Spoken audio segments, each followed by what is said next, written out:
Welcome home, folks. Another episode at Shakers. Our very good friend, big-time corporate attorney Emil Ovbiagele is here to talk about things in Milwaukee, things in the world, a little bit of tourism, a little bit of experiences with life, maybe a favorite whiskey. Welcome home. Thank you very much for having me, Bob. Looking forward to it. Honored, very honored. Awesome. Where shall we start today? Bob, how you doing today? How about that? Well, it's been a really beautiful week in so many ways. A little bit of weather against us today, but I think overall it's pretty nice to see the sun. Business community obviously is still in the dumps in the city of Milwaukee, but better days are coming. You have to have faith that better days are right down that road. Well, I share in your optimism. If anything, at times like this, we must be optimistic about everything. So that's good to hear. So for this summer, what are you looking forward to? Well, it occurred to me that it's easy to adapt rather a dystopian view of things and how bad things are and how much the government is out to get us and all these myriad conspiracy theories. And often I'm pushing those things, but I think that it's more important to appreciate that this summer, more than others, get with your family, get with your friends. You don't need to have a large sporting event taking place. You don't need to have festivals or fairs or something of that nature as a reason to celebrate. Every moment, every day offers things that are better than the day before. So we have to find a way to find those, find a way to find our path, because that path will change everything that you do throughout that course of that day and in the future. You know, that's a very interesting point. One of the things I have gotten to appreciate at a very deep level, I think a lot of people have through this pandemic, is innately we're social beings, and even though sometimes we're bemoan and we complain about the pace of life when things were normal. We complain sometimes about even the amount of interactions or social interactions we have to have, either by virtue of our professions, you being in the hospitality industry, me being in the law and being out in the community. And I would say when that was taken away, it became quite clear that that's an essential part of who we are as people. As a matter of fact, dare I say, it's part of what keeps us going, what keeps us being good at everything else that we aspire to or we think that we are. And I think a lot of people aren't going to take that for granted. That feeling you get when you're chatting with some friends over Zoom, and all you long for is to be right there with them. Maybe even if you have a spitter for a friend, maybe have occasion to say, hey, you know what? Watch how you talk. Like those things will not be missed. I mean, will not be taken for granted anymore. And it's been truly profound. And you take that away, you take the social interaction away, life becomes quite dull. And that's coming from someone who, I worked throughout. I've been working as a lawyer. The city of Milwaukee, we're essential. We're one of the essential businesses. I had clients who were trying to navigate the new terrains, working with small businesses and closely held businesses. We were on the front lines of that council team. So day in, day out, especially during the early stages, my days were 6 a.m. to about 9 p.m., 10 p.m. nonstop. So there was a whole lot to keep me busy. But still, you couldn't shake the overarching aura of dullness. So it's been an interesting take. You may as well be stuck in a monastery, just doing research. And I'm not saying there's anything wrong with that, but at least you intentionally want to do that, right? There's a sense of preparedness when you walk into something. I talk about this concept with some cop friends of mine, the idea of being prepared, and sometimes in some ways, sometimes we would say being a cop, being a firefighter under certain circumstances could be more dangerous than at times than a soldier going to war. right? And I have friends who've been in the military and who are cops, and the point that they were trying to make, and this is not to take away from the sacrifices of the men and women who defend us, at home and overseas, but the idea is, when you get deployed, yes, there's fear, there's bravery, but there's a sense of preparedness. When you're on the battlegrounds in the thick of war, you kind of expect certain things. You don't hope for them. Well, you have a clear identity of who the enemy is as well, right? And Exactly. what the objective is going to be. Exactly, and so there's some, despite the fact that it may be more dangerous, but there's a sense of preparedness, a sense of expectancy. If as a firefighter, as a cop, you don't know when that phone's going to ring, when you're going to be in an active shooter situation, and that kind of throws things off a little bit. And that's also kind of akin to the monastery big example versus being in a pandemic. You go in a monastery, at least you are prepared for the realities of what you're about to embark upon. To have your entire life changed within a moment's notice, with uncertainty abounding, it's quite different, and it's that feeling, I think, of not knowing that really got to most people, and even to me, during the early phases of the pandemic. I agree. The scent of a woman.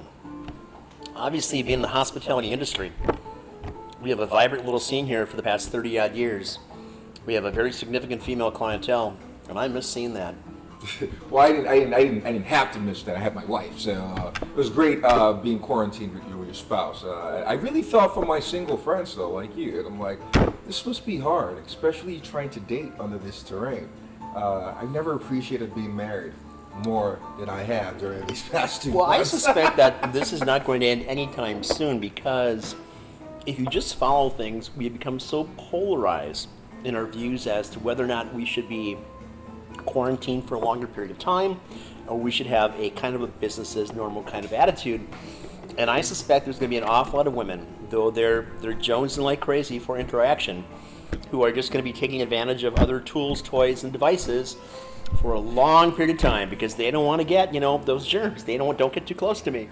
Hey man, I would think it's only the women who are in need of affection. I think, or men or people who do not identify as either. So I'm sure everyone's rubbing it out right now and it's getting out with life, because that's part of the human condition as well, right? I mean, I can't speak to what people are doing, but there has to be, if you are single, and are sexually active, I can only imagine that there may be some pent up. Pornhub's numbers are through the roof. So the stats say. Maybe people are watching it for research. Maybe people are, I don't know, for entertainment. I don't know. But again, back to what we initially started with. It's all a reflection that at its core, beyond the fact that we can stand upright, what separates us from other from the animals, friends, are that we are social beings and we can appreciate the value of social interaction. I thought we were going somewhere else, because I was going to mention that yet again in 2020, bestiality became illegal in the state of Wisconsin. So, if you're here and you've got your dog, you can't even take advantage of that now. So, as the times has changed, the constraints that are taking place on people. It took till 2020 to outlaw that? Well, might have been more pressing issues along the way, but. So obviously, we've obviously established that you are an attorney, and a very good attorney, and you do primarily corporate law. But you must have some significant thoughts on some of the things that have transpired recently, let's say Minneapolis, for example. So we have gone beyond just some things which might be considered to be a civil rights issue into, let's get this out there now, into something which clearly has a racial motivation, provocation behind it, and ramifications that are beyond my ability to comprehend. Yeah, Minneapolis was quite sad, but I think the real trouble and the real trauma that this country faces is that things like that continue to happen. And and unfortunately might continue to happen. And in these instances, dare I say, everyone becomes victimized and everyone becomes a victim. This is the outcome of what systemic racism does. People have the type of racism, all types of racism bother me, but the type of racism I think is most troubling, or bigotry of any kind, is when it sips its way into the system. And the thing about systemic racism is that the individual, or the last points at which it is dealt out, whoever is doing that may actually not think of themselves as racist, may actually not even be racist. So for example, let me paint a picture for you, right? So you have, in the criminal justice system, in law school I worked for about a year as a student prosecutor. Whenever someone's convicted of a crime, there are 3 or a couple of factors that judges have to consider as far as sentences goes. So first of all, you consider the gravity of the offense. You have to consider the character of the defendant, and then third, you have to consider the need to protect public harm. Right. So, based on the statistics in Milwaukee, if you are a black or brown person, or male or female in the wrong zip code, who has felt the terrains of generational oppression, all right, when compared with, let's say, a kid from Whitefish Bay, black or white, in fact, if their parents are, of a certain kind and have grown up, the outcomes are going to be quite different. And I'll tell you where it starts to divvy up. So let's say you commit the crime of battery, a bar fight, you beat someone up, and a kid or an individual from the north side or from a certain district or from the south side or certain zip code, a person of color, does the exact same thing, even a white person who may not have been, who may not have not grown up with certain amenities or whatever. When you go across these 3 factors, 2 things are going to be the same. So, the gravity of the crime, a bar fight's a bar fight's a bar fight, regardless of who commits it, right? That's going to be the same. The need to protect the public, most likely going to be the same. Where things get weird and where the system starts to work against folks is when you have to consider the third, which by law judges have to consider: the character of the defendant, of the individual. Now, what do you look at when you look at that? You look at, is this person educated? Does this person have a job? The familial ties. Is mom and dad and brother and sister in the audience? Is there a prior criminal history here? And then when you think about the fact that the people who occupy those, the other coin of those factors that I just talked to you about tend to be black or brown, no wonder the disparities in sentencing abound. As a lawyer, even as a black lawyer, I most likely would not get the same. If I were to commit a crime of battery, I probably wouldn't get this. If a judge were to look at the factors, I most likely would not get the same sentence as someone who has a prior criminal history and all that stuff. So the judge or that prosecutor, they're just doing their jobs. They're applying the law as the law is supposed to. But however, the law doesn't take into account that a segment of people have been marginalized. A segment of people have grown up in neighborhoods where the school systems didn't work, have grown up in households where, of no fault of theirs, mother and father weren't present, of no fault of theirs, happened to just be in the wrong place at the wrong time, racially profiled, got into juvie, those factors, those real stories, and the real story of our systemic disadvantages are brought to bear. And so what happens? The data shows that certain folks of a certain color, when you look at it at a macro level, are bound to, be serve longer sentences for the exact same crime compared to their whiter counterparts. That's what systemic racism does. That's the hard part of things. And so when you think about police brutality and what's going on, and I say this respecting the officers who wear those badges. I really do think one of the hardest jobs, truly, for those good cops out there, and there are a lot of them, a whole lot of them. I tell people this: more likely than not, when stuff goes down, or less I say when shit goes down, most times we still call 911. And 99% of the times, these people and these men and women will be there ready to protect and serve. There are bad apples, absolutely. Now, to call out, and here's also the dichotomy, to call out the bad apples and call out some of the things is not to discredit the work done by the many.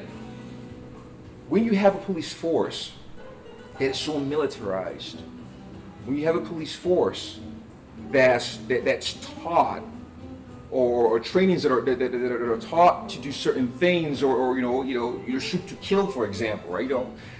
And also you have to realize that these cops, it was men and women, right? They want to go back to their families every single day. They also have to come. They are also part and parcel of society. So they come to that job with their own indoctrinations, their own biases, regardless. And sometimes when a gun's involved and power is involved, it leads to weird outcomes.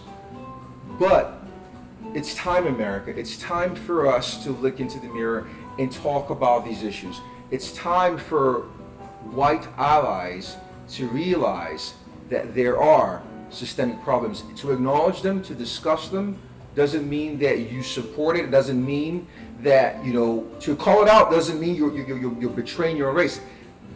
We need to talk about this. I was reading a book, I just got done reading on Born a Crime by Trevor Noah. Fascinating book, and there was this chapter about apartheid in South Africa and how history is taught in South Africa. And he said it's very similar to how it's taught out here. The history of apartheid and the history of slavery and the secondary effects of it are taught the same way. And he contrasted it with the way the Holocaust is taught in Germany. So, according to Trevor Noah, the history lessons in South Africa go like this, all right? So, colonial masters came in, then there was apartheid, then Nelson Mandela was Fred, and now we're here. In America, slavery is taught as this. Okay, so we came here, there was slavery, not cool, then there was Jim Crow, then MLK, and then Obama became president, and so, hey, we're good. In Germany, they teach the history of the Holocaust with shame, with a deserved hate.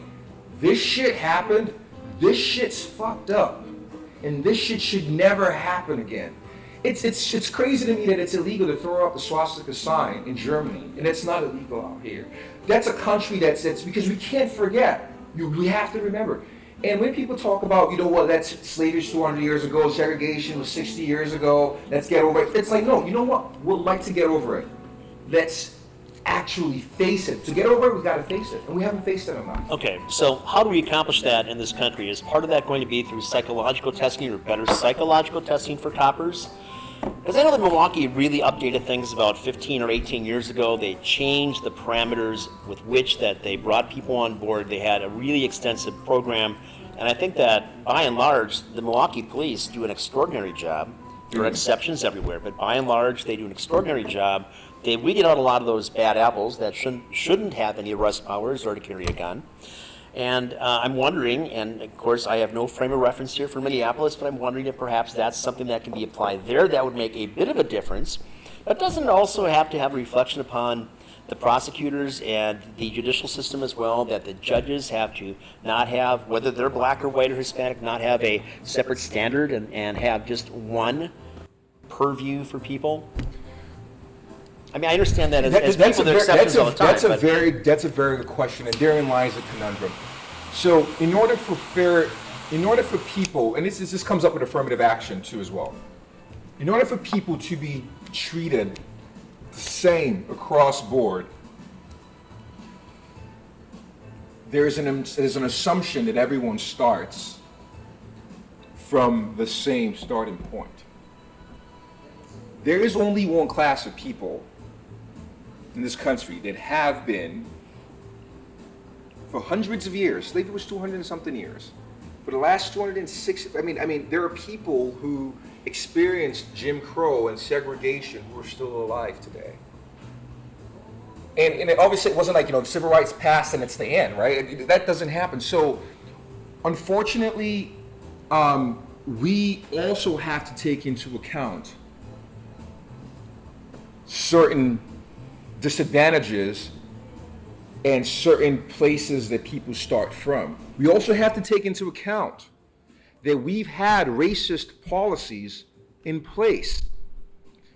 For example, think about this, right? The war on drugs, right? The war on drugs was such a monumental thing. When the black community dealt with issues of crack addiction and a crack epidemic, the response was to criminalize, more criminalization, rather than realizing that it was a public health crisis.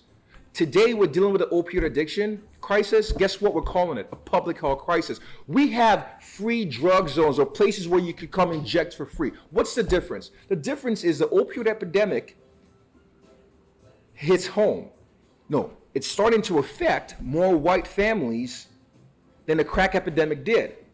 So over time, and we may, that maybe the optimist in you and me may want to say, yeah, maybe we've evolved and all that. But time and time again, the evidence is rife of situations where whenever it affects a certain type of people, right, we go, oh, they just must be criminals. They just can't stop doing crack, can they? The answer must, let's to quote Miss Clinton, this hyper predators, let's just throw them behind bars. These are super predators, kids. I've been watching The Wire again. People should actually go back and watch. What a fantastic show. Just finished it again myself. Just right when you see what was going on, and it was so timely, and it's to realize what was going on at that time, and you think about what's going on here. And again, I'm glad that we're treating the opioid crisis as a public health crisis, because that's what the crack epidemic was in the first place. I'm glad that we are learning lessons, but I'm sick and tired of the fact that we only learn these lessons and become enlightened when it affects only a certain class and type of folks. Because I also think in the conversation, somewhere along the conversation, poor whites get left out of this conversation as well. Because yes, they don't have to deal with racism, but they also have to deal with some of the inequities in a certain way that I think people of color have to deal with. And so I always tell people it's a complex conversation to have, and we can't shy away from it by giving simple answers, and we can't shy away from it because it's too deep and too complex to contend with. Contend with it we must. So education would be my answer to much of that. And I had this conversation with someone from the DNC a few months ago. And he began the conversation by saying, so tell me, Bob, what do you think the big problems facing everybody in Milwaukee today are? And I said, well, first of all, education and the lack thereof. And he said, absolutely not, because you, Bob, are talking about white man's education. I said, au contraire. It doesn't matter to me what color you are, what race you are, you must learn the fundamentals, learn how to read, learn how to write, simple mathematics, how to comport yourself with other people. Where you decide to take that in life is up to you, but you must have a comprehension of how the basic things work. Mm-hmm. From there, you can accomplish as much or as little as you want to if you have enough drive for something. And again, if things fall in the right place for you, but if you have the desire to do something other than just hanging out, throwing a ball somewhere, chances are you can do much better for yourself. But that, in my mind, all begins with education. I think it also begins with humility. What do I mean by that? A humility to accept that we, me, you, are a product of the society we live in. And no matter how enlightened we are, with that comes some inherent biases. and the humility to acknowledge those biases, because the thing about bias, and we all have them. I have them, you know, the implicit bias amongst some explicit. I mean, even amongst the most open-minded folks, it's rife. But the moment you acknowledge them, I think you're more cautious about it, because the automatic functions of implicit bias just kicks in without us knowing. But if you are aware of it, you can catch it. Okay, hey, hold on. Why am I thinking this about this person? Am I doing this because of that? Just the ability to pause. I think, I'm not saying it's going to cure all, but that takes a level of humility. That takes a level of humility to acknowledge, for example, that white privilege is a thing. And it doesn't mean that you didn't work hard enough. It doesn't mean that, it doesn't mean it's an attack on you, or the privilege to understand what Black Lives Matter means. It doesn't mean all life doesn't matter. That takes humility. Or the humility to understand that when Colin Kaepernick kneels, he's not trying to disrespect the flag. He's trying to talk about something that's very personal and something that's very real to him. And that you can love this country and hate some shit that happens in it. And that doesn't make you a non-patriot. That doesn't make you an enemy of the state. That takes humility. A humility to have conversations with people you otherwise wouldn't have them with. And to be open to views you otherwise wouldn't have. You might not have. I'm going to disagree with you, because I don't think this is just a matter of white man's privilege. I think it's an educated privilege situation. I have a disproportionate number of friends, perhaps, who are attorneys, who are judges, who are doctors, who are Black. They seem to do very well in life. They seem to comport themselves in either world that they're in just fine. And I think that the difference is because they have taken it upon themselves to achieve a higher level. That doesn't mean they don't have comprehension, understanding, or concern for the common man everywhere. Not to say that they're not the common man. Not to say that I'm not the common man, because I'm involved in all sorts of things, and we have, over the course of time, supported everybody. We've had everybody work here. We've had everybody engage. We contribute to an awful lot of foundations, funds, and everything that try to give back and to help people move along. So I think that really that is an educational bias more than it is white man's privilege. It's the educated privilege. And I think that if we can find a way to get education back, and I guess a big part of that is going to be the part of the family has to become more engaged today. I don't have a solution for how you take that mother who's supporting 4 or 5 kids or 3 kids or 2 kids or 1 kid and supporting it by itself and has to have a job, how she's going to maintain having a job and supporting her child.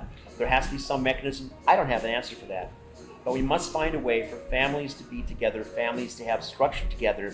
From structure together, I think you get a better chance at education working together. People have a better understanding for each other and moving forward as a society. In so many ways, our society is on the brink of this abyss, and we're teetering, and we're on the slippery slope of pebbles. And any moment as the Earth continues to rock and move around, and the gravitational pull is going to bring us, we're just going to go over the side, and that's just going to be it. We may as well be just monkeys on an island again. I understand what you're saying, but that's too simple, because there are stories. I've experienced my fair share of racist attitudes, and I don't mean to brag. Educationally, I'm impressive. I graduated undergrad at 19. I became a lawyer at 22. By the time I was 25, I had 3 degrees. I had an MBA, I had a JD. I started my firm quite young, and before the age of 30, I directly or indirectly, between myself and my wife, employed over 30 people across different industries.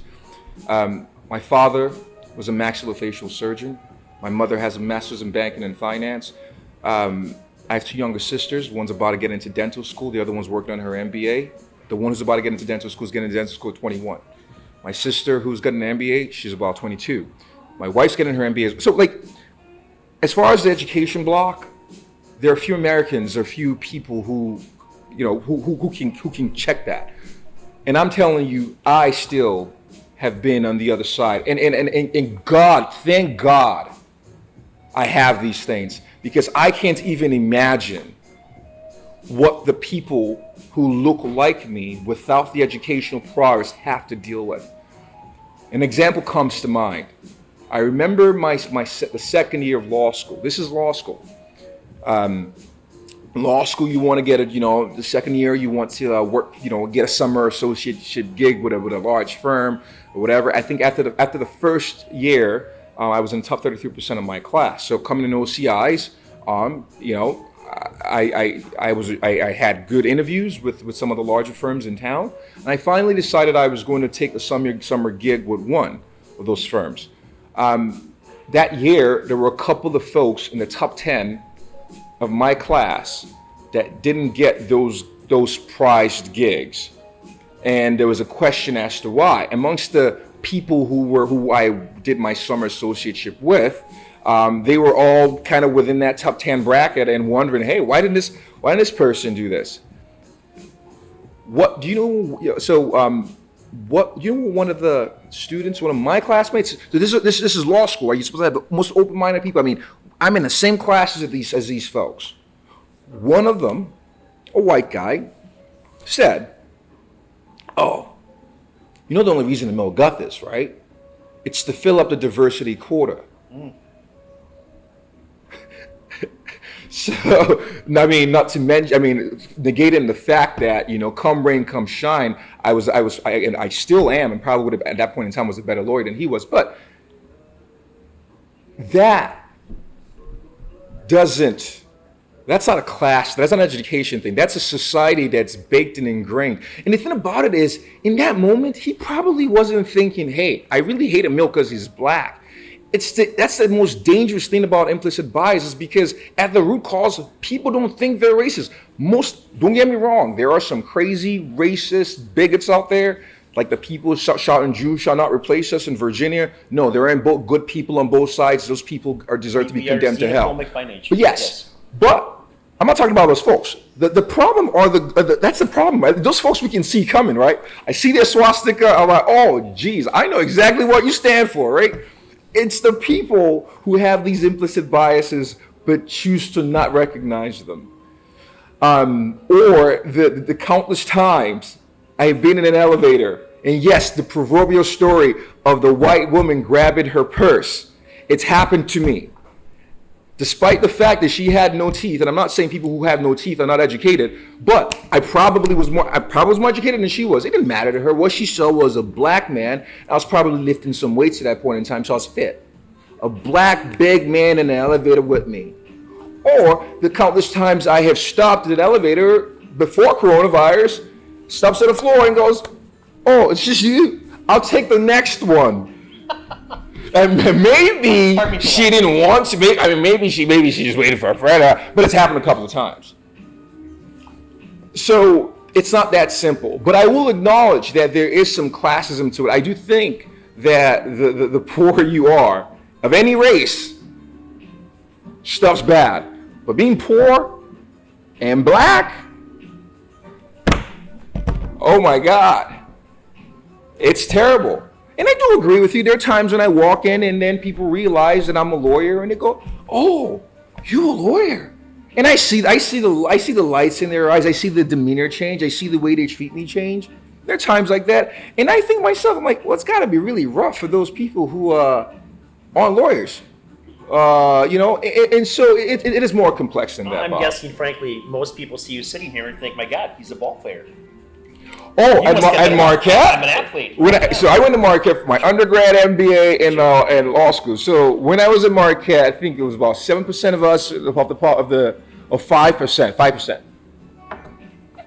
I knew everyone, every black kid in my undergrad class, and everyone. We would walk in, and that was the assumption. I would go to restaurants with my wife, and the assumption would be, oh, who do you play for? And when I started working out, it became even more pronounced. It was like, and it's like, and I didn't take offense. I didn't get mad. And those people, to them, they were trying to like make a connection. But I was just like, oh wow, like it is sad that we as a people have given you a society where someone who wears a nice suit or someone who is found in Marquette must be there on an athletic scholarship, and that's not taken away from the people, black, white men, women who are in colleges because those are most of them are some of the most hardworking students that there is. I'm not taking away from that, but again, it's because they see us as certain things. I think you hit on something right there. Those people that are people of color, whether it's going to be black, Hispanic, whatever, Asian, whatever the case might be, that are different than the traditional mindset of Americans, right? Being white. That's all changed in the last probably 50 years, but up until that time, the mindset of the upper classes of America were generally white people. Mm-hmm.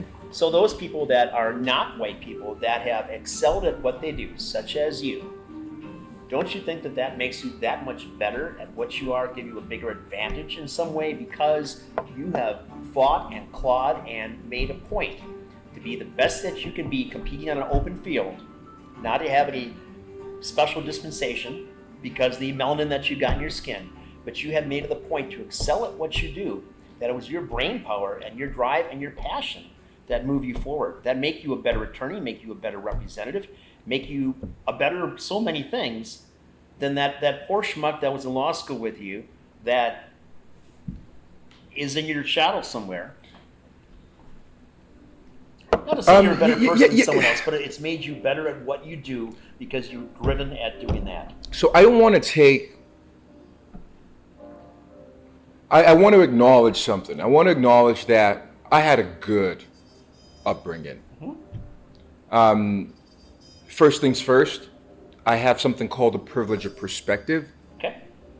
Not just as an American, not just as a black man, not just as a black person, but as an African immigrant.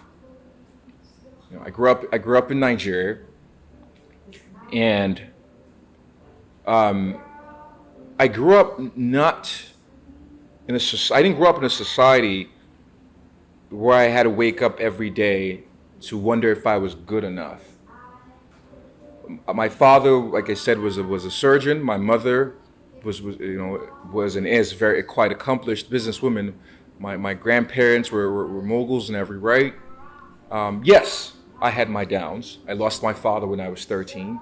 I had to go through. But I did go to international high school. But to complete that, I had to. The owners of the school had to give myself a scholarship because my mom, for a short period there, was looking at destitution. You know, being a widow in Africa, at that point in time she wasn't working, having 3 kids. It's no small feat or easy task. So when I coming up in a society like that, right? I didn't have to face the most pivotal points in my life. I didn't have to face this weight of racism or bigotry or classism that most people are born into. My parents were not rich, but we ate whatever we wanted to eat. My father used to say we don't eat dinner, we feast at our house.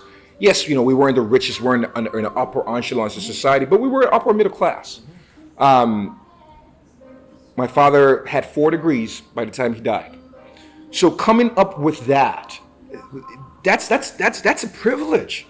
That's a privilege and a sense of perspective. So my philosophy on life, okay, and I'm not saying I haven't had my mishaps. Yes, things were bad when my father died. Yes, the death. I mean, the losing a parent that early.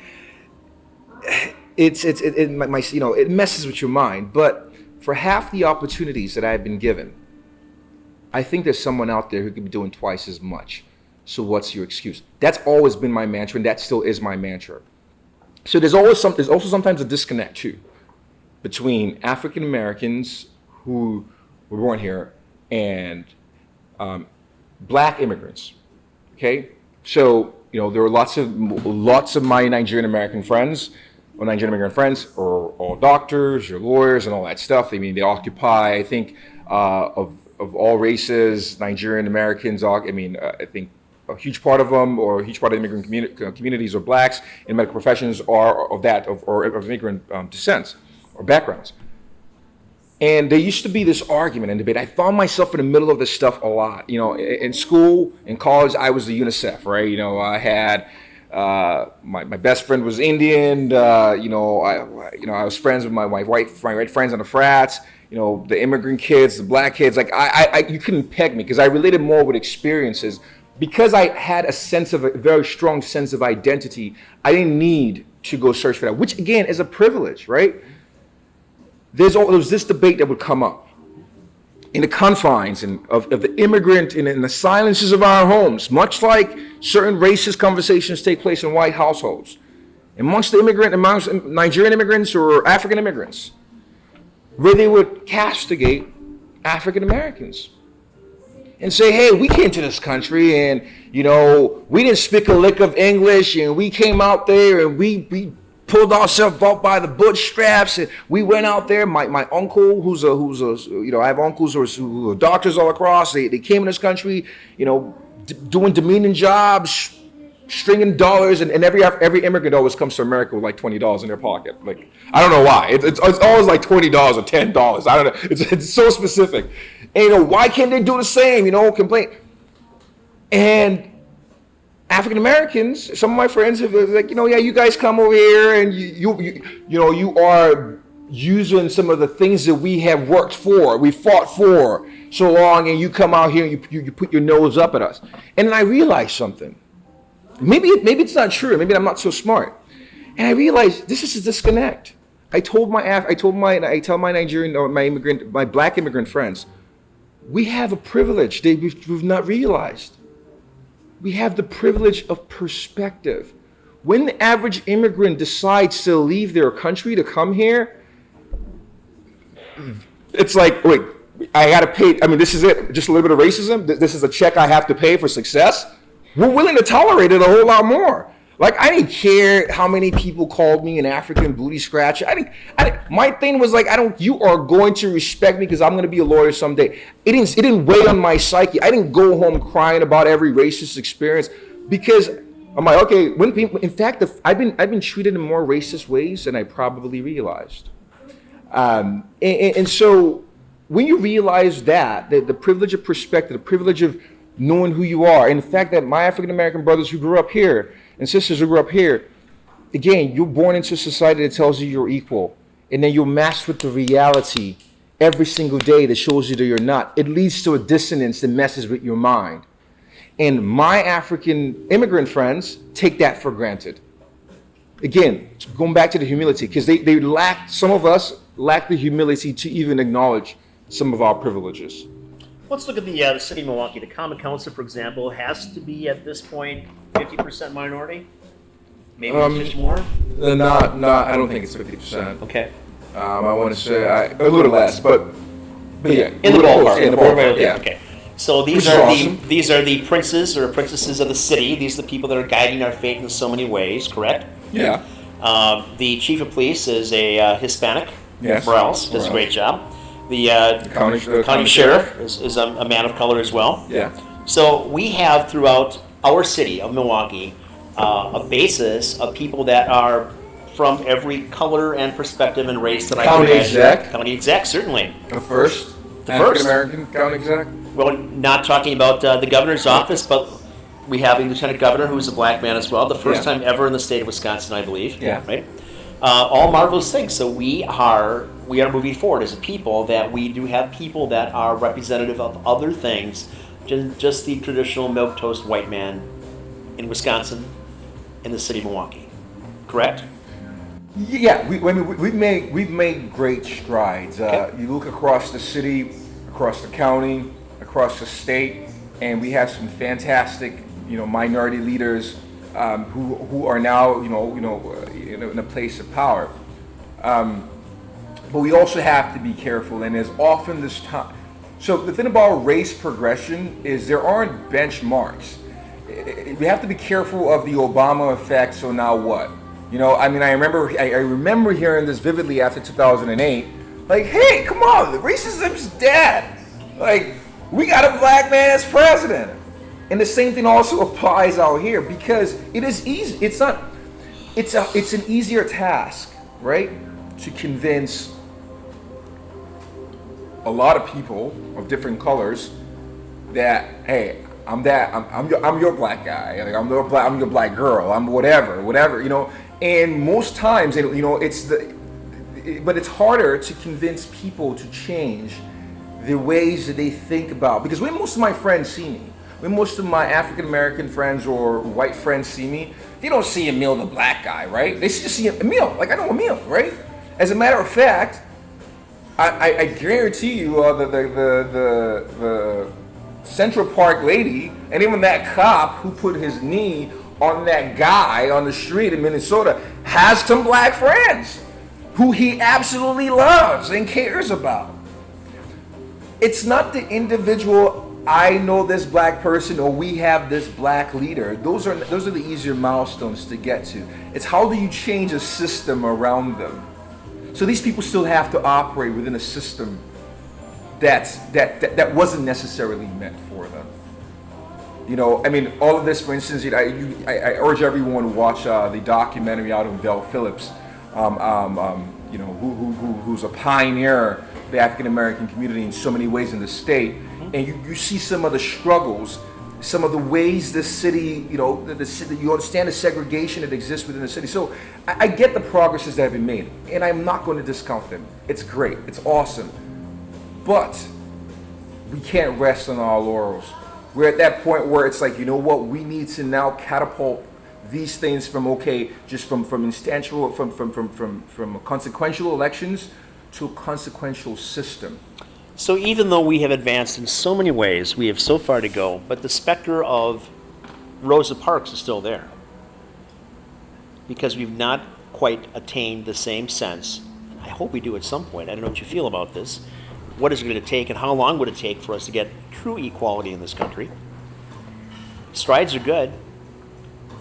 It depends on us. It depends on we the people. It's going to take some time. You cannot expect to subjugate an entire race for 300 years and back to education, deprive them of education for so long and say, hey, get to where we've gotten to in 60 years, while not necessarily ever truly freeing them up. So we have made, and I don't want to forget this, and I think it's worth mentioning, we as a people have made great strides. The fact that I'm sitting here having this conversation with you is important to acknowledge that we've made progress, but we could do better. We could do more. And the beauty of this country is, although this country wasn't at its inception made for people who look like me, the ideals by themselves, without the intents of the men, because only men wrote them, or who wrote these declarations and ideals and constitutions, they are so pure. You know, and no wonder, you know, Martin Luther King, in his I Have a Dream speech, said, you know, we hold these truths to be self-evident, that all men are created equal. The civil rights movement used the same words that were never intended for us. And that's the beauty of this country. The beauty of this country is that knowingly or unknowingly, the words and founding principles are so pure in their intent. And they carry with them a progression. It's not a constant state. It's something that we have to constantly work for. And one of the saddest things I think I've seen across all things, from race to politics, is that we the people have stopped fighting to make things better. We the people think that the freedoms that we enjoy, the progress that we enjoy, it's something that's not to be worked hard to keep and progress. Every generation owes it to the next to make things better. I could not agree more. Now, as much as this particular police officer and the supporting police officers tarnish the image of police officers throughout the entire country, throughout the entire world, so too did those people that looted the Target store, the whatever else store, tarnish the view of how other people look at black people. So it's we have to go much further as what we are as Americans to bring this together. And I think that's one of the big problems I have in politics, is that things have become so polarized today that even things like this pandemic, which is perhaps a naturally occurring product of the environment, perhaps, but now it has become a flag-waving post for both the Democratic side and the Republican side, at least for the zealots on either side, as opposed to finding a way to have reason, to have a scientific analysis and some empirical facts coming here, and to help us to decide where we are and where we need to go and how we need to get there, we've got the lunatic fringe on either side out there all the time. This is what's wrong. This is what's wrong. It's because of your side. It's your side. No, it's your side. The reality is that we are at war with the virus that doesn't care if you're Republican, Democratic, or anything else. You know what? And I have a group chat with some very smart folks, men and women of color, moguls, a lot of them immigrant, African Americans with immigrant backgrounds. And this conversation actually occurred. But before I get into this, I want to just pick up on something that you said. You said, you said something along the lines of don't the riots and the looting and all that have a negative impact or effect on how people look at African Americans. I want to say I do not condone any looting or any violence of any sort.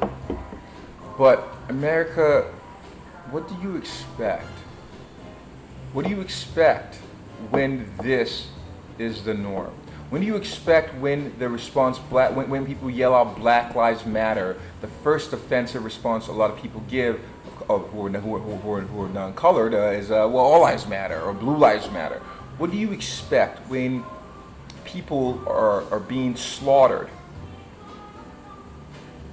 Slaughtered. That cop was a knee to the neck for 7 minutes.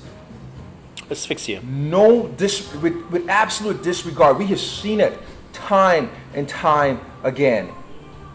But surprisingly, no one's making the argument that people taking their AK-47s and M15s and protesting a lockdown in the State Hall, that somehow that looks bad on whites. I would disagree with you. I don't think no one is making a comment about that. I've commented both on my radio program, on the podcast, certainly throughout Facebook, and anybody I see. I don't like making broad generalizations. Because you've got these, again, it's the lunatic fringe that debases both sides or either side. There is nothing taking place when you are talking about a pandemic and or the lockdown and or whatever else you want to take place in this quarantine. Well, you call them fringe, though. In my mind, they are, because I enjoy shooting guns. I have guns. So I'm going to call them never find me walking around with fully automatic weapons standing outside of a state house. So I'm going to call the people looting and rioting on the fringe. I'm not going to project it to a race. That's what fine. You missed. Okay. The point that you missed is that whenever, and this is the problem as well with society, with what we're dealing with. Every time I walk out, I have to make sure I project a certain thing, because most black people know when they're out on display. They're not only fighting for their own dignity, they're not only fighting for the right for you to see me the right way, I'm also trying to make sure that you see my next. I have a burden to make sure that, maybe if I dance to the right tune, maybe if I laugh a little bit, maybe if I smile the right way, if I don't look as menacing to you, maybe you may give the next person a chance.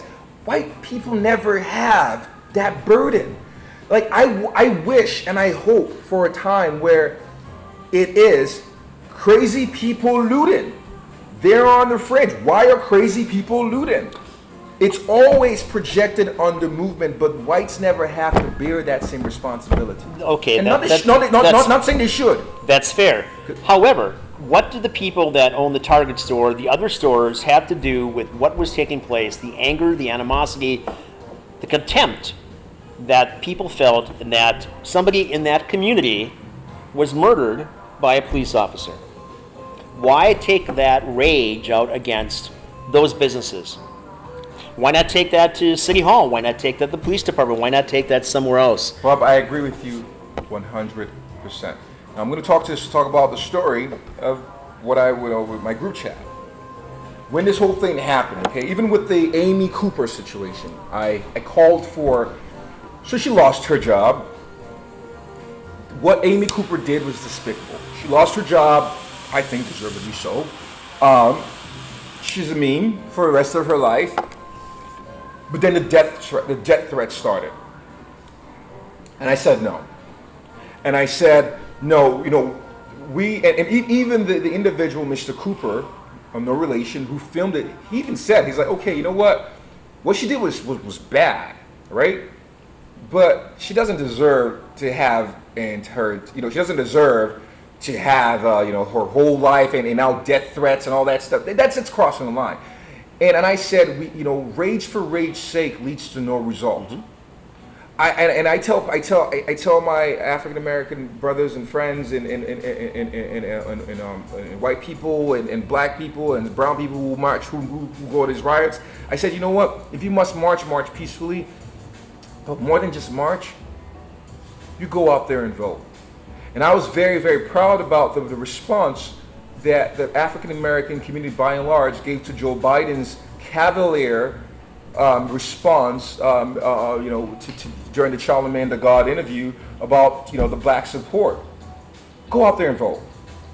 Get off Twitter, vote. Vote, run. You have to be in the corridors and in the room where it matters. You can, if you are marching out there, and you are not voting, and you are not asking tough questions of the Republicans, Democrats, your state electorate, the police commissioners, you are not donating to causes, then it's just rage porn. And I have no desire for rage porn. And I got a lot of slack, and it's like, and everyone's like, hey, today is the wrong day to say such. And I'm like, you know what? Hey, here's the thing. We cannot be hypocrites. You can. And I was like, Miss Cooper deserves no sympathy. I'm like, I'm not sympathizing with her. But at the same time, we as a people have to realize we can't ask for empathy and not give empathy. We can't ask for objectivity and cling to subjectivity. We can't ask to be given the presumption of innocence while calling for an assumption of guilt. We can't, because this is a moral argument. And if you look back to the Martin Luther King movement, and this is not calling for I know the entire Martin Luther King I Have a Dream speech by heart, so I throw some phrases in there. We're not calling for the progressive, the tranquilizing drug of gradualism, to quote Martin Luther King. That's not to ask for that. King understood the beauty and the hard work of nonviolent movements. There are people in the trenches, white, black, brown, who are doing the hard work at a policy level to move the needle. Just because they're not marching and burning stuff doesn't mean they're not as outraged. And to call for that and to call for measured response, we can't react to an Amy Cooper the same way we react to a Minneapolis cop. It can't be the same. At that point, it's just outrage porn. And the group chat ended with someone saying, well, you come off as sympathizing, or you may be labeled as sympathizing with the oppressor. And I said, well, here's the thing though. We have to also be careful, because if you don't land these values, today's oppressed becomes tomorrow's oppressors. I'll give you an example. South Africa. Yes, blacks were oppressed disproportionately by whites. Still are in some regards economically. It's about a year or 2 years ago. South Africa in the last decade has had an influx of other black migrants come in. Chiefly amongst them Nigerians have come in. There were lynchings and public burnings of Nigerians by other black South Africans because they looked at them as the object of their own economic their economic frustrations, because most of the Nigerians were in the trades and all that stuff. They ran, and so in these neighborhoods, it was so bad. So we have to be careful, because it's a moral argument that we're trying to win, and you cannot become the very thing you despise. Otherwise, what's the point? I concur. Going back to some time ago, you're talking about Germany, you're talking about the educational system and the shame that they have, and they project forward through their school system for the atrocities which took place in World War II. So I've been to Berlin, and a beautiful city, but one of the things that stands out to me is that the people in Berlin, male and female, it doesn't matter what age they are, will not meet your eyes. They are looking down at the ground. That shame that they've carried forth from generations before is with them today. They do not look you in the eye. So southern Germany, western Germany, anywhere else, it's a conversation like we're having right here. But in Berlin, they're looking down at the ground. So, but I'm thinking they're educated at the same point. So we have this major problem. You talked about even the the white poor, for example, if you don't mind. Thank you, sir. The white poor that we have here, and we have a rather significant class of poor white people in this country, Yeah. larger on a daily basis, I'm sure. And that schism continues to grow, whether it's black, white, Hispanic, otherwise, it doesn't matter. That schism will grow, that chasm between us is larger and vaster between the educated, the non-educated, the opportunity and the non-opportunity. You're talking about the wire where you got these little hoppers, I think they call them, 5, 7, 8, 10 years old, that are bopping around everywhere. They're out looking for 5-0. They're the ones, right? 5-0, 5-0. So as opposed to being in school and learning something, what they're there is learning something of an immediate value, right? How to get fast money, how to be just like their older brother, how to be like Stringer, how to be like something else, to the degree that it really debases their efforts for education in school in a formalized environment. So there's so many things that we have to get a handle on to try to, again, get people to work as human beings, to learn to get along together, to get this basic educational system, and from there to grow forward. To take that basic understanding. You see little kids in school together. It doesn't matter if they're black or white. They get along just fine, right? So those biases that they learn to differentiate color or race take a while to take place, right? It's not immediate. It is a learned thing. It's a learned thing. Whether that's learned at home, whether that's learned just through other experience, whether it's learned through sports or something else, it is a learned mechanism. How do we debase that mechanism? How do we have to change so much of this country, but you can't change everything overnight. Okay. We can't tear the system down. We can't tar and feather our politicians because they're asleep at the wheel like our mayor may or may not be.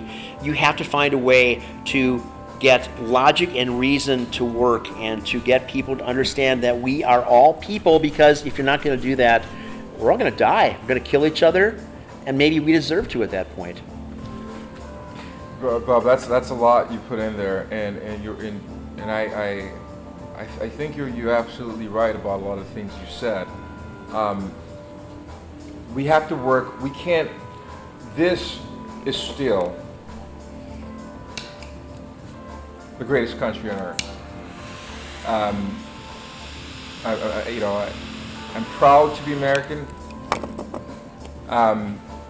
but people need to realize what makes America great. What makes America great is because we are people that can look at the status quo and say, hey, we could do better. This country was founded by people who were sick and tired of the status quo. And so when I hear the term "make America great again," yes, let's make America great again by trying to make it greater, by actually working to progress it. There's never an America of the past. When I hear the phrase "make America great again," it means that there is some America in our past that was great. No, there is no America in our past that is great that we want to bring to the present. There's an America that we can always make better. Absolutely, but we don't have a John Adams, we don't have a Hamilton, we don't have a Jefferson today like we had then. We have people that are, again, whether they're Congress, they're Senate, President, whatever they might be, they are so narcissistically polarizing. Mm-hmm. Doesn't matter, again, what party they're in. They're there for their own benefit, I think, as opposed to for the good of the people. We don't have statesmen, we have politicians. You know what we can do? We the people can decide that our Constitution can be better. And it's not this untouchable document. You know how we know? We got over 20 amendments. So it wasn't so perfect the first time. Because the people who created it realized that, hey, you know what? Times change. People are going to evolve. Times change, right. Do you understand how, to your point, right? It's almost unthinkable to think about the fact that we can get a constitutional amendment right now under these circumstances. To ratify it by 2/3 of the, like, what? Like, it's crazy, right? There's still amendments that haven't been ratified by all states. Mm-hmm. We the people have stopped evolving. If the founding fathers, the non-racist ones, enslaved and non-slaveholder ones, if they were at their grave, they'd be turning and saying, hey, can't this people evolve? I couldn't agree more. The Second Amendment does not mean, no matter what Vicky McKenna wants you to think, that you can take your AK-47 and your AR-15 and whatever else and go to the state capitol and walk around and pretend because you got some small dick that you are in charge of things. That is not what the Second Amendment pertains to. The problem with the Second Amendment is the Second Amendment. What I mean by that is, like, I mean, honestly, there are intelligible arguments. I mean, you gotta read the Kellers. There is great argument on both sides, on the language of it. Like, and to be quite honest, I think Scalia may have gotten a little bit right. Like, the language and how it's worded, and, you know, we talk about the Oxford comma or not. So, you know what you do? We the people say, hey, how about we just, like, clarify it? But no one wants to touch it. No one, despite the fact that gun owners and non-gun owners have all concluded, by a vast majority, that, okay, we need to do something. Everyone wants to get reelected. Everyone wants to get reelected. I'm not going to take a chance on something. If we had specific term limits, we'd have a much better system because you're only in for so much time anyway. I agree 100%. You cannot be the guy with the best ideas. You don't want to commit 20 years. economic suicide. Your family doesn't want you to commit economic suicide and run for office. I understand that. I'm too old and jaded to run for office. Who are you going to find that's going to run and represent and make a difference? That is the question. Well, it starts with, like you said, term limits. I don't believe that there's anybody who should be in power for longer than, 12 years. You can't be the guy or the girl or the woman or man with the only ideas. Like, that's not how it's supposed to be. We have the monarchy that we left England, for God's sakes, right?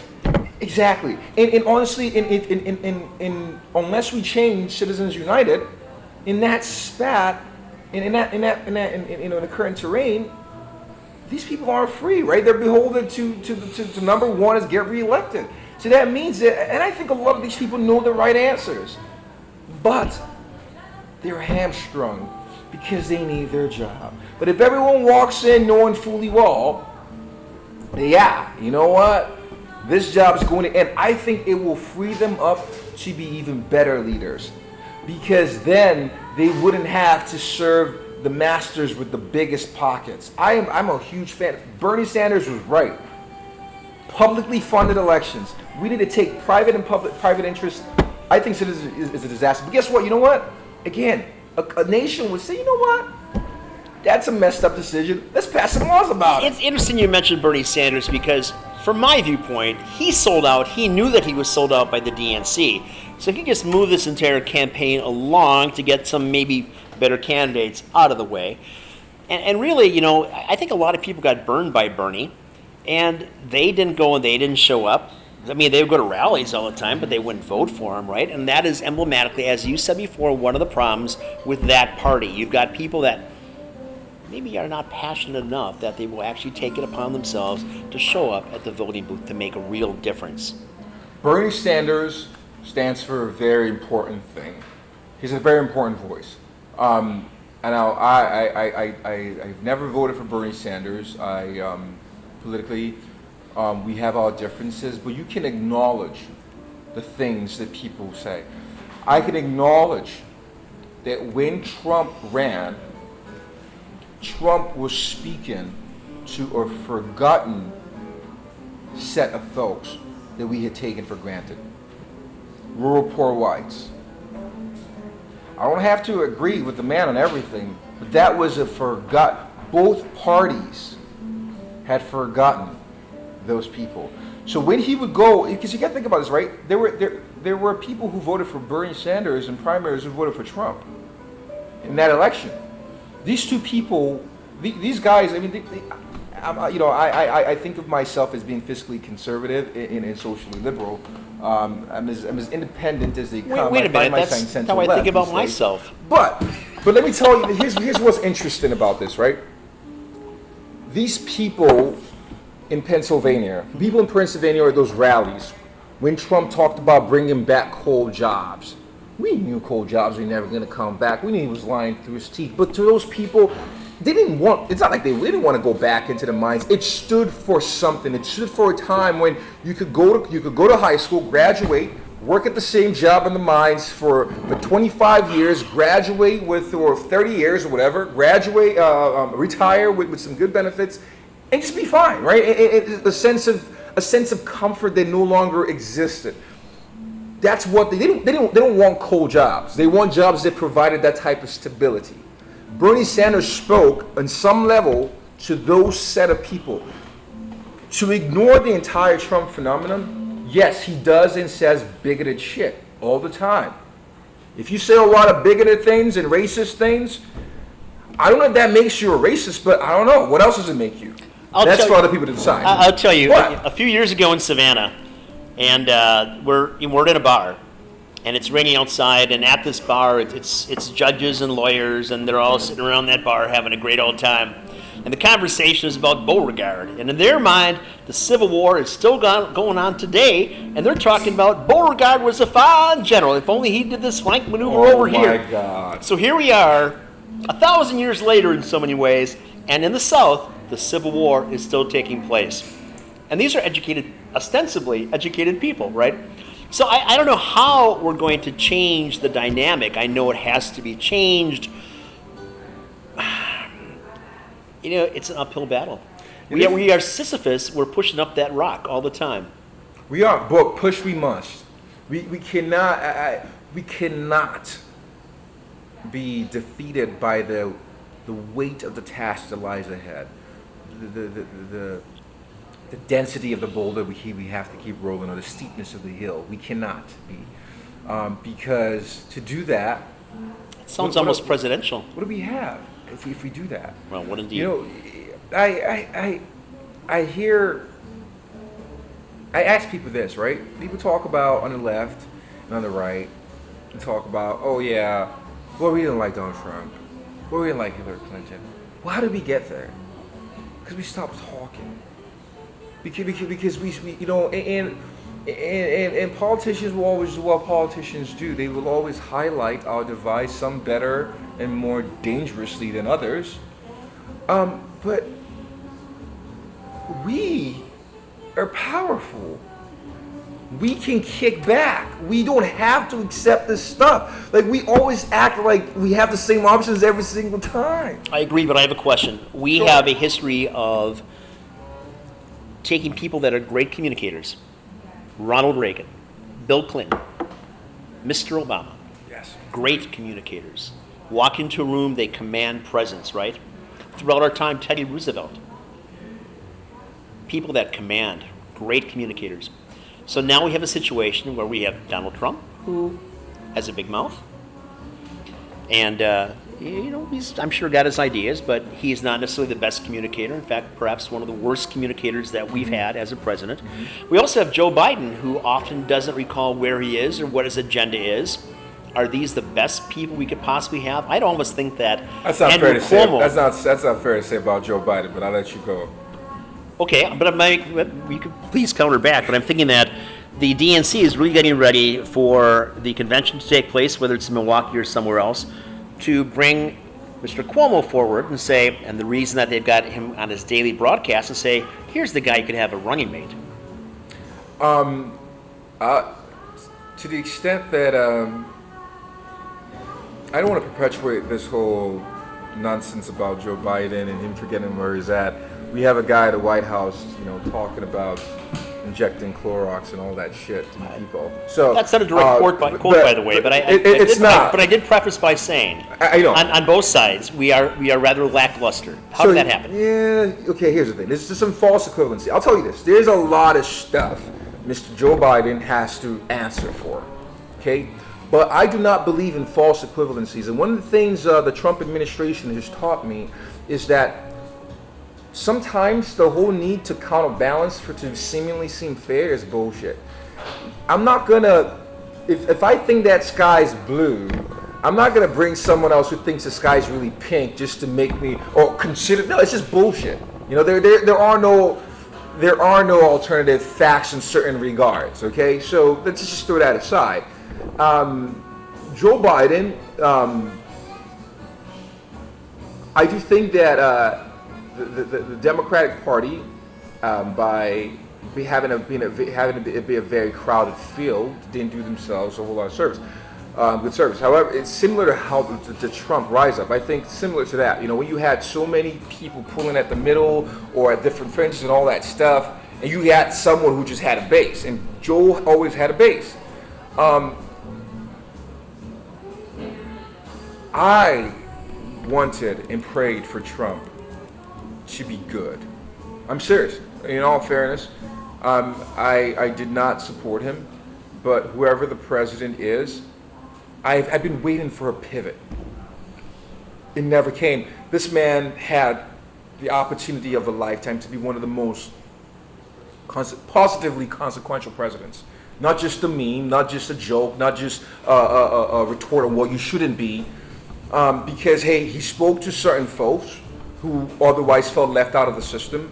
People who probably still would have supported him even if he had pivoted. He just could not pivot. And talking to people, hearing stories of people who worked in that administration, I don't like anybody. Be you Republican, Democrat, you can't be bigger than the United States of America. I don't care who you are. And that's my number one beef with that man. And I used to always joke about, oh yeah, hey, you think, before the election came around, like, oh, you think Trump's crazy or think Trump's a weird option? What about Mike Pence? And I'll tell you this, Mr. Pence, his past aside or whatever, has been more presidential during this time.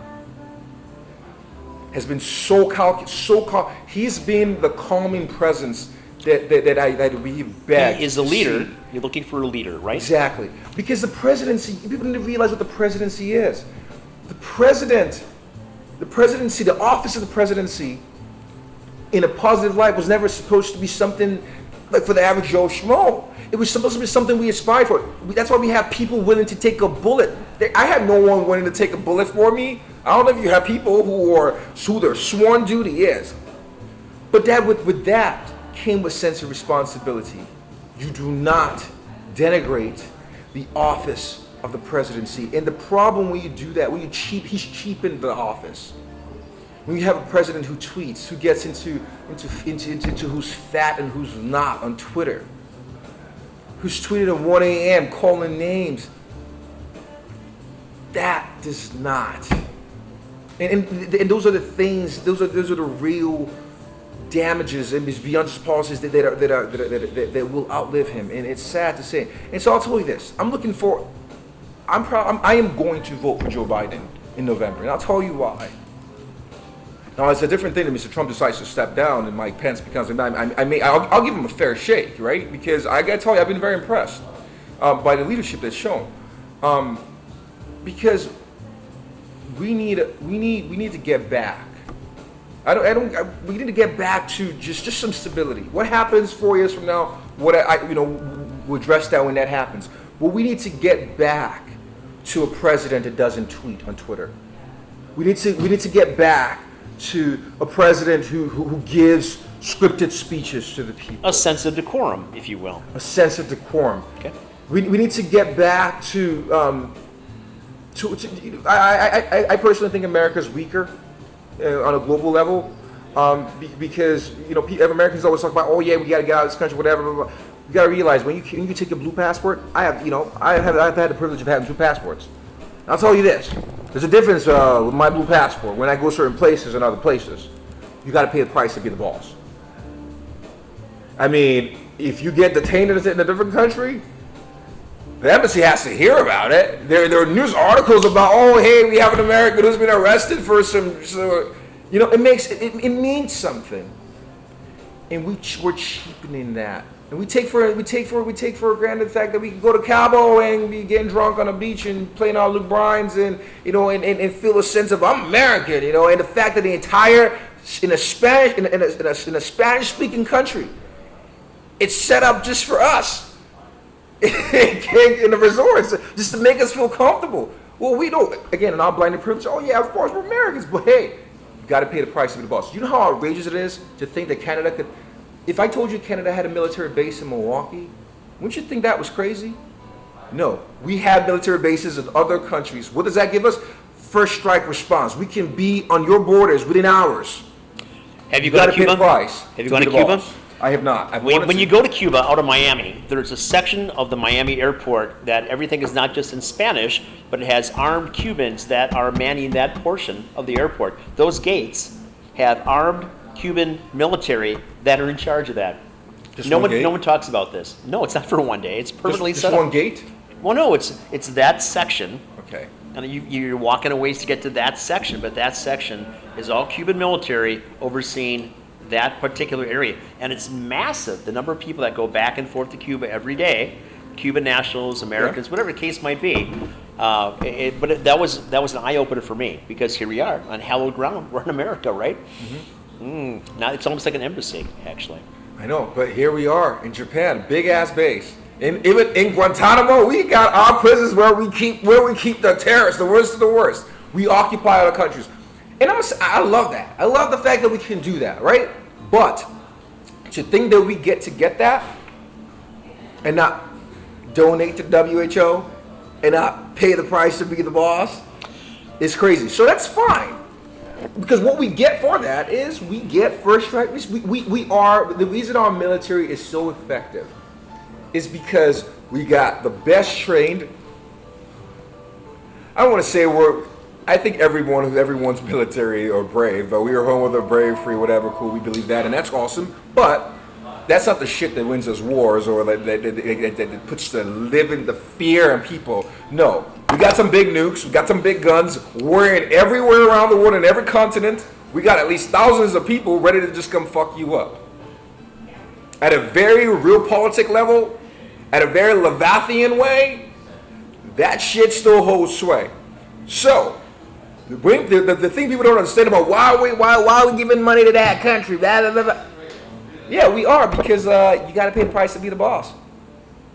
Money talks, bullshit walks. You think if I didn't pay my staff members, I told them, hey, can you write that brief? Hey, oh, you know what, Emil, you're such a nice guy. You're really just so great. I like the ideals you stand for, so let me write that brief. No, I pay them. That's why they write the brief, or that's why they work for us. So Americans have not been exposed at a global level to influence that we wield sometimes. That being said, I 100% support Donald Trump's agenda to get more bang for our buck. I love to get more bang for my buck. I think that if we are paying you some stuff, we should be able to tell you to do certain things, Like, it's cool. I mean, I think we should, that idea, I'm cool with it. But a total disengagement from a global world, impossible. That hurts businesses. That hurts us. That affects the price of my strawberries. Of everything. Frankly. Exactly. So I like my cheap strawberries, and my daughters love that stuff. But we don't make the connections, right? We don't realize that we're part of this global world. Now, talking about globalization, I want to pivot. One thing I'm also very interested to see on a business level is what this pandemic does to the supply chain. You have a supply chain, and I want to get your thoughts on this. You've been in business longer than I have, way longer. Over time, we've gone to a supply chain system that's built on just in time, right? You want it, whatever, we can ship it out from China, to Asia, whatever, and all that stuff. And that really blew up in our faces during these times. What changes do you perceive happening? Retail is all but dead. Major retail is done. Amazon controls the world. You want something, Amazon Prime, sometimes that day, otherwise the next day, 2 days later. So look at Neiman Marcus. The mighty Neiman Marcus was awfully good to me for years, and I would never call them Needless Market. But they had a great relationship. They were the standard for everything else in the retail world. For high-end haute couture, they were it. Bankrupt. Marshall Field's long gone, many years now. Macy's is probably soon to be on the block. Bloomie's the same thing. So retail is gone. The Restaurant Association, the National Restaurant Association, has suggests that between 54 and 70% of all restaurants shall not recover ever. They shall not open again. We're not talking about fast food outlets because, in my mind, fast food is the way of the future. The Taco John's that's now coming to Milwaukee area. People want to get something that's prepackaged. They don't want the interaction with staff. They just want to be able to go right through that drive-through and get something. Or back in the 1950s, there was a 50s and 60s, I think it was called the Holiday House. And almost like a commissary, and they'd make 50 meatloafs and 50 of this and whatever else. They'd all be in like little glass boxes. This is big in New York, it still might be, but you would go there and you'd select what you want. You'd open up your little glass door and you'd pull out your thing, and that's your lunch right there.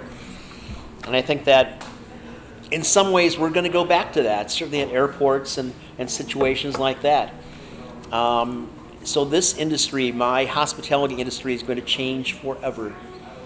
The recent criteria for hotels is that there has to be 1 day in between every usage of every room. So you think about, you're going to stay at the Pfister and it's or the Iron Horse, and it's $350 or $400 a night, and they normally book out for 30 days out of a month, right? Well, now it's only 15 days. Does that mean they can double your price for your occupancy? No, of course not. So the burden has to be upon that hotel, has to be upon every other restaurant as well. This world that's coming forward to us now is never going to be what it was.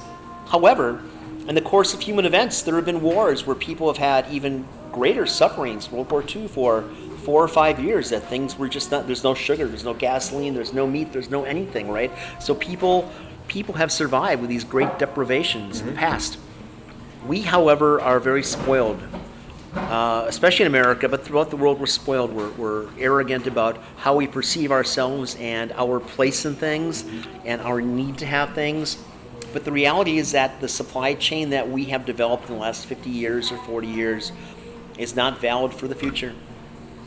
What's wrong with it? Well, we've taken reliance away from America to be farmers, to be agricultural states, to be growing things, to be processing things here. Too much has taken place overseas just to save some money at the expense of taking away jobs from people, taking away skill sets from people, machinery as well. Look at Milwaukee. At one point, it was probably one of the 1 or 2 machine hubs of the entire country, if not beyond. That's gone. But isn't that what Bernie Sanders speaks to? The reason these things left was the need for large corporations to be larger and bigger and more efficient. Because more efficient and cheaper, you could do certain things, right? And you know the thing about it, right? This is an odd thing, right? As a fiscal conservative, and as a free market, a free market, fair trade type of guy, and the conservatives in the Republican Party, I think, prior to Mr. Trump, we were the anti-nationalist party. I mean, not we, the party was the anti-nationalist party in terms of the economy, right? Free trade, fair trade, cheaper businesses can get stuff. And now, this is where there's a cross symmetry between Mr. Trump and Bernie Sanders. Now we're protectionist. So in order to be more protectionist, and this is a different world and different economic model, right? Maybe that means a gutting of this economy that's driven by large companies. I'm not saying that's the right. That's what's going to mean if you want to go that. We can all agree that capitalism today in its current form is unsustainable. Mm-hmm. Oh yes. What comes after, I don't know. And that's another thing. I don't know about people. It's like when we think about these great philosophers, the Adam Smiths of the world. It's like, did we stop evolving? Like, okay, all right, okay. What's the next step? Right? We can't still be relying on these age-old principles. I have a couple answers to that. I think one of the things is that we have become so enmeshed in the broadcast portion of the world, of the media portion of the world, of the Hollywood portion of the world, that we have lost touch with what we are as people. We have so ingrained ourselves in this synthetic reality that's been created that we think that's the way things ought to be. So we don't work as people anymore. We think about the glitz portion, the glamour portion of something. We will do fine because we have always at Shakers been predicated upon both customer service and the craft portion of things. Most restaurants don't have a clue about that. We got microwaves online over here. We got frozen stuff over here from point A to point B. On your plate, it's out the door. It's like that. That's not what we do, right? So, and certainly the skill set that I bring from a cooking perspective is much different than you're going to find anywhere in this town. That's going to be very beneficial for us. Our tours are by far the best thing you're going to find. We research them. We have more than docents here. We have people with anecdotal stories. We bring the goods. And every part of that, we bring the goods because we believe in what we're doing. We have passion for what we're doing. Most restaurants, most venues just ain't got that. But it's the same thing with your profession. There are 1,000 attorneys out there that should be doing something other than practicing law, because I'm not necessarily sure I want to say that they're inept, but they don't have the drive, they don't connect the dots.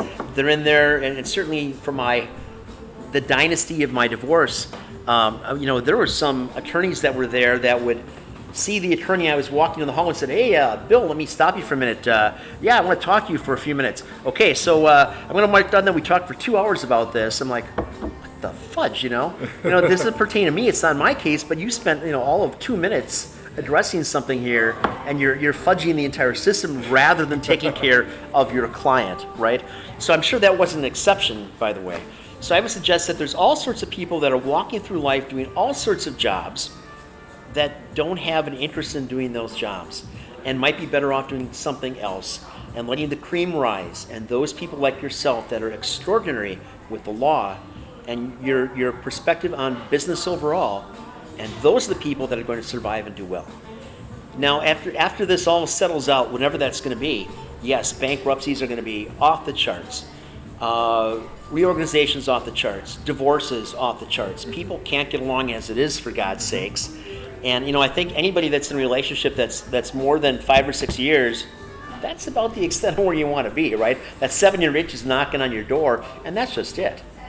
And whether you intend it to be that way or not, the harsh reality is that people are looking for something beyond all the time. Women are always looking for the next nest that's a bigger nest, it's a better nest, whatever it might be, or just a different nest. That's all it is. And that's not to say that women are bad. It's just saying that that's just the harsh reality of life. And men too. Well, men are looking for something different. They're not looking for that nest. They're looking for that. What's to say? Well, maybe you are. What I'm trying to say is something you want to tell us here? Men, women, humans are more complex and can be grouped and categorized. Sure. Okay. But Bob, you raised two things. I'm going to end with a last question. So that question I want to have to you, first question I have for you is, sounds like you're speaking to, there's an endemic problem of contentment with so you talked about the synthetic, Hollywood, like mainstream media type perception of reality and the economy, the perception, and that's always about more and more and more and more and more, more glitzy, bigger houses, more stuff, you're just more and more and more and more. Fake boobs, whatever the case might be. Exactly, and so it sounds like you think that that's unsustainable. Correct, I do. And you think there will be some sort of reckoning, or at least a pause in society to say, hey, do we really need all that stuff? Mm-hmm. I mean, for me, the pandemic really made me realize I don't need a lot of stuff to be happy. No, family, friends. Yeah. Right. As we began this, good food 2 hours ago. Well, food, absolutely. Good food, good booze, cigars for me.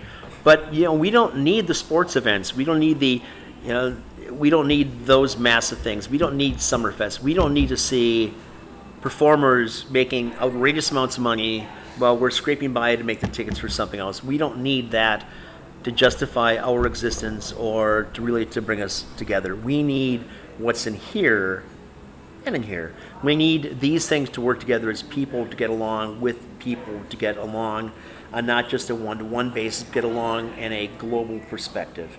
So maybe this is good. My last question for you is, so I've been coming to Shakers for a while. And one of the things I love about this place, besides the character of the place, the great food, the amazing booze you serve, drink some of the most expensive stuff ever out here, there are no TVs. Why'd you do that? Conversation. At the very base level, you're not going to get laid by watching a TV and looking at the girl next to you. Hey, the reality is that, at least in my world, you have to strike up a conversation. You got to get something else going, a little something, something, something. It's not just a couple of bumps. I'm looking for something a little bit more than that, you know, because you can accomplish that in probably 15 or 20 minutes if you wanted to. I'm looking for something a little bit longer play. That's a very base level. Above and beyond that, my best interactions, and whether it's business deals, whether it's interpersonal relationships, whether it's whatever, have taken place when the opportunity provides itself to have a little pop of something with a great meal. I like cigars, obviously. This works well for me as well. The chance to get to know someone, that interaction, that very interpersonal relationship that we have, that you will never get over Zooming somebody, that's never going to happen. And you know, I don't subscribe to Tinder or anything else for dating kind of things. Why would I? I own a bar, right? I mean, there are so many interactions that you find right here, and you can automatically eliminate so many things in person. It's the personal contact that I look for in everything in life. So. And that's the thing we missed most, and still miss most during the pandemic. Again, at the end of the day, we're social beings. We are that. Speaking about food, what is your favorite meal at Shaker's of the many things that you've had? I mean, my wife and I absolutely love the Cajun shrimp and rice and peas. Oh my God, that thing's amazing. But I have to say this: the dishes I've had at this place are things that, I mean, the flavors, the uniqueness of the meals, they inspire stuff in you. I call it one of the hidden gems of Milwaukee. Your culinary prowess is worth every single penny I've been charged. So thank you. It's amazing. So that would definitely be my favorite meal, and not to mention you got me into rums, and I now consider myself a rum connoisseur of sorts. So, but yeah. Well, I think we're wrapping this up right now. Let's say the two of us have a rum, and my friend, I have thoroughly enjoyed this conversation. Look forward to another one. Thank you Cheers very to you. much for having me. Appreciate it. Cheers. Cheers.